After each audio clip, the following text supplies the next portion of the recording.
Boa noite, Boa candidato. noite.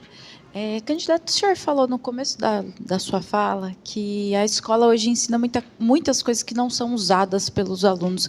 Queria saber o que o senhor considera que hoje é ensinado e que não vai ser usado pelo aluno. E o senhor falou também de algumas experiências que teve na escola, né? Que na escola foi ensinado que o empreendedor é uma pessoa que explora, falou sobre que na escola é ensinado sobre o capitalismo. O senhor é a favor do escola sem partido, assim como o presidente Jair Bolsonaro? Tem alguns temas que o Sim, senhor gostaria de tirar da escola? O senhor faria um movimento para tirar alguns temas? Se sim, eu quais? sou a favor. Você fez umas 6 perguntas até onde eu contei, obrigado por elas. A primeira, o Escola Sem Partido, eu sou a favor da escola a criança aprender política e desejar ser político. Partido não interessa para a escola. A gente teve uma invasão de partidarismo e do comunismo, inclusive. Eu sou a prova real que eu fui comunizado. Inclusive, eu achava lindo o comunismo até ver que isso é uma fábula e que só mata pessoas. E é uma grande propaganda de igualdade, só que a igualdade na natureza não existe. Existe uma coisa que a gente precisa saber, é que eu não estou do lado dos capitalistas, apesar de ter muito capital na minha mão, e eu sei usar bem com propósito para servir os outros, e eu já provei isso várias vezes. Eu acredito o seguinte: a primeira coisa que a gente tem que fazer é ensinar política, e não partidarismo político, nem viés político. A gente não tem que ensinar nossos alunos a serem capitalistas, a gente tem que ensinar nossos alunos a serem governalistas, que é cuidarem da própria vida, terem a oportunidade, se quiserem, de abrir seu próprio negócio, de não depender nunca do Estado. A gente tem que promover nosso povo desde pequeno.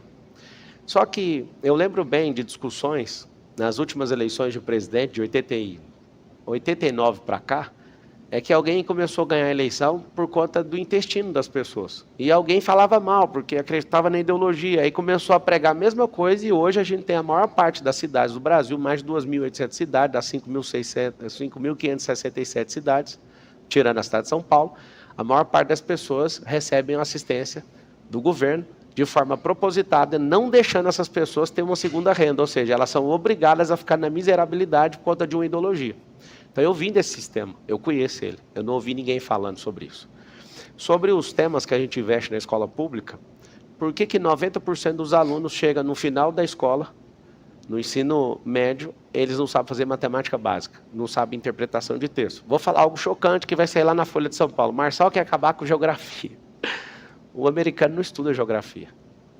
Eles aprendem a ser esportistas, eles aprendem a ter raciocínio lógico, eles aprendem interpretação de texto, mas eles não ficam idolatrando Karl Marx. Karl Marx é um gigolô. O Karl Marx é um cara que não respeitava nem o pai dele, ele foi contra a instrução do próprio pai, ou ele leva a fama de escrever o Manifesto Comunista, mas quem escreveu foi Engels. E aí, sabe o que eu quero falar para todo mundo? Para de idolatrar gente que não tem resultado social, que nunca ajudou ninguém de verdade, a não ser criar uma confusão generalizada em toda a humanidade.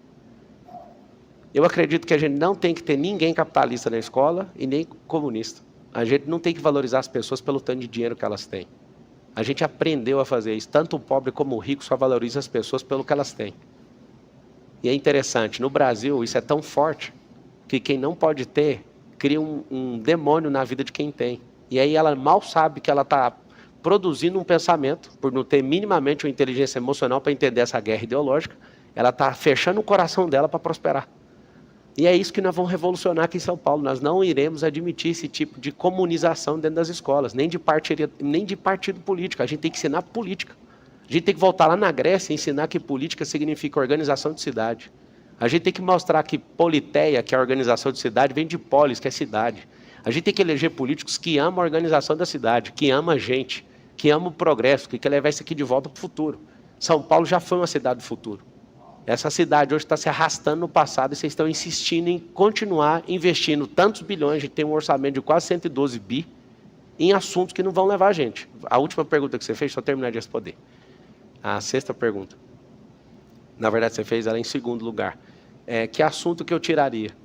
Quem tem que definir isso, de novo, é o secretário, junto com os professores e com a sociedade civil organizada. Eu quero ouvir os pais e falar, você acredita que isso aqui tem proveito? Eu não sou um tirano, eu não sou um ditador que vai chegar e vai falar, tira isso, coloca aquilo. Apesar de ser um especialista do ensino, principalmente em assuntos de programação neurolinguística, de inteligência emocional, eu posso falar para vocês o seguinte: eu não vou fazer ingerência, eu não quero ter um ensino do meu jeito, mas eu quero que as crianças não sejam mais enganadas. As crianças, elas estão atrasadas, elas não entendem de tecnologia, elas não ouvem sobre profissão do futuro. A gente deveria ter nas favelas hoje as crianças falando assim: eu quero ser programador. Sabe por quê? Porque hoje eu tenho que contratar programador em outro país, porque aqui não tem mão de obra. E para você que não sabe, um programador mediano ganha $10.000 por mês. Por que isso não é um sonho nas nossas favelas? Por que as crianças não estão sonhando com isso? Porque elas nem sabem que isso existe. É por isso que todo mundo quer ser jogador de futebol. Então, assim, nada contra os engenheiros, mas por que a gente gasta bilhões em todas as esferas ensinando Bhaskara na escola, sendo que não é interesse de ninguém mexer com exatas? Por que a gente já não ensina a liberdade para as pessoas logo? Por que a gente investe 13 anos de ensino ininterrupto de 90% de assuntos que não serão utilizados nunca na vida dessas pessoas? Então, assim, eu gostaria, se você quiser continuar perguntando sobre isso, eu vou listando, porque eu vim da rede pública, eu sei o que significa isso. A gente era um povo tão comportado, eu lembro de, todos os dias, quando eu chegava na escola municipal, cantar o hino nacional. Só que hoje, por ideologia, alguém meio que fica contra quem é patriota. A gente ama essa nação, a gente vai lutar por ela. 1 minuto. Então, assim, por que a gente deixou de cantar o hino na escola? Por que as pessoas não amam a bandeira do Brasil mais? O senhor gostaria de colocar isso nas escolas? Isso seria ótimo, você sabe por quê?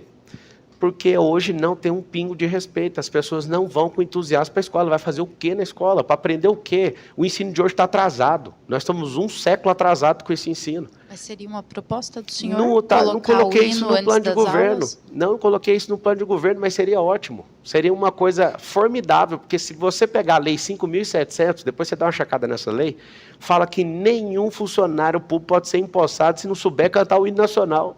Você imagina se alguém manda aplicar essa lei? Aprendeu aonde a cantar o hino? Você pode pega 10 funcionários públicos, quantos sabem cantar o hino corretamente?